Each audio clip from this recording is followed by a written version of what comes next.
So did you know that you're probably holding your camera wrong? If you take a look at this video, you'll probably see that you are.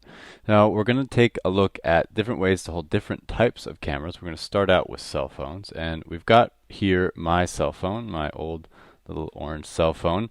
And you can see one of the first tenets here of holding a camera is to create a tripod. You want to kind of create this triangle that I've drawn out on green in on the screen here, and you want to make basically a really good support. And part of that too is the way that you hold it. You can see there that I have my second hand, my outside hand, cupped around the inside hand. And this right here, the one that you're seeing with the orange, is another way to hold your cell phone camera. It might not be quite as effective.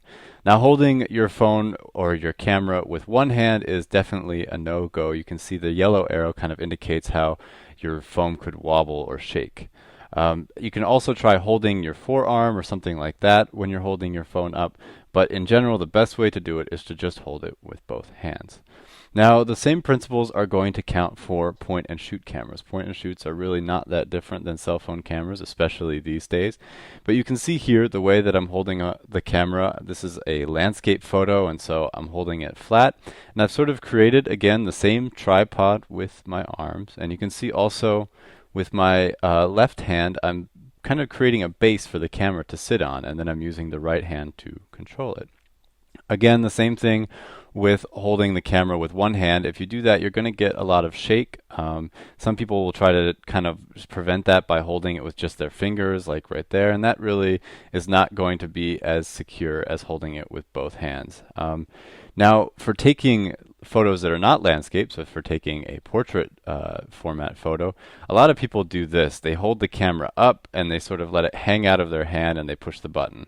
And that is definitely not the way to take a photo. You want to make sure, again, that you're holding the camera body up against, so tight in your hands, and that your arms are then tightly tucked into your body so that when you're taking the photo, the camera is not going to shake or move. Now again, the same thing that accounts for a cell phone camera or a point and shoot is going to count for your big, fancy, expensive cameras as well. First of all, even more important than with any of the other ones maybe, is to wrap the strap around your arm. You want to make sure that if it falls, which sometimes it does, that you're not going to lose your camera. You want to also create, again, the same base, and this time it's even more important. You want to create that base with your hand that you put your camera on.